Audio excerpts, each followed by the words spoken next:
اعوذ باللہ من الشیطان الرجیم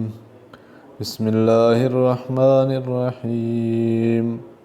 فبظلم من الذین هادوا حرمنا علیہم طیبات أحلت لهم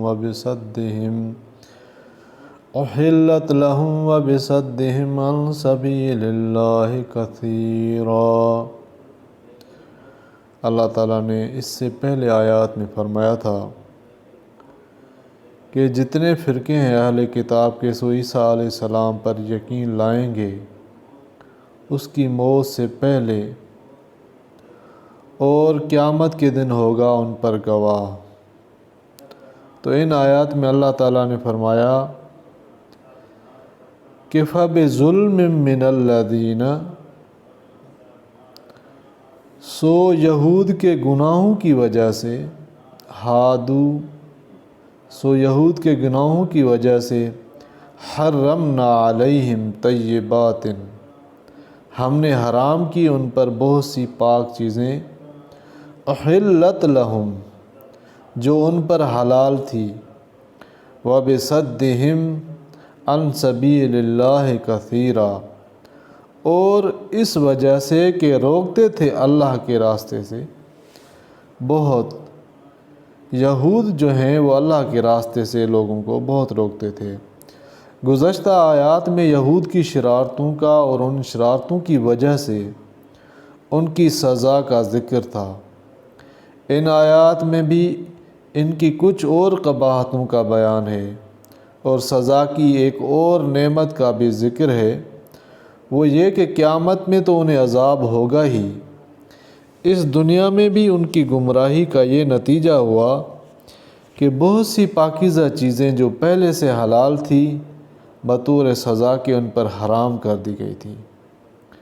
سو یہود کے انہی بڑے بڑے جرائم کے سبب، جن میں سے بہت سے امور سورہ بقرہ میں ذکر کیے ہیں، ہم نے بہت سی پاکیزہ یعنی حلال اور نافع اور لذیذ چیزیں جو پہلے سے ان کے لیے بھی حلال تھیں، جیسا کہ آیت میں ہے کل الطعام کان حلا لبنی اسرائیل، ان پر شریعت موسیٰ میں حرام کر دی، جن کا بیان سورہ انعام کی آیات میں بھی گزر چکا ہے، سورہ انعام کی آیات میں بھی ہے، اور وہاں بھی یہ بتلایا گیا ہے کہ ان حلال پاک چیزوں کو ان پر حرام کرنا ان کے گناہوں کے اور نافرمانیوں کی بنا پر تھا۔ شریعت موسیٰ میں بھی وہ سب حرام ہی رہیں، کوئی حلال نہ تھی، کیونکہ بسبب ان کے حرکتوں کے، مثلاً وہ احکام میں تحریف کر کے یا حکم خداوندی کو چھپا کر بہت آدمیوں کو اللہ کی راہ سے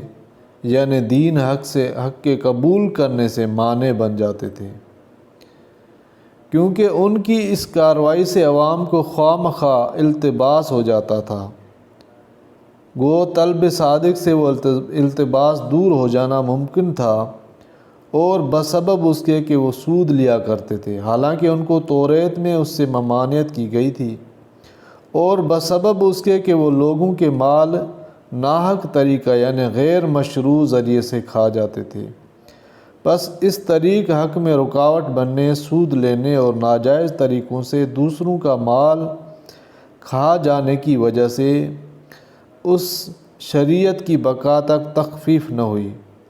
البتہ شریعت جدیدہ عیسویہ میں کچھ احکام بدلے تھے، تو اس سے معلوم ہوتا ہے کہ اور شریعت محمدیہ میں بہت تخفیف ہو گئی،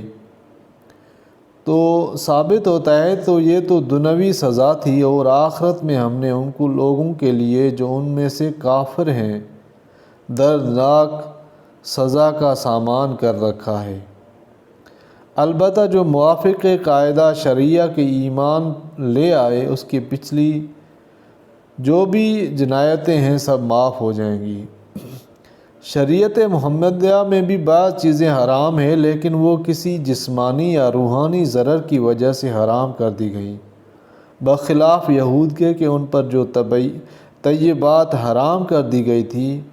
ان میں کوئی جسمانی یا روحانی ضرر نہیں تھا، بلکہ ان کی نافرمانیوں کی سزا کے طور پر حرام کر دی گئی تھی۔ صدق اللہ العظیم۔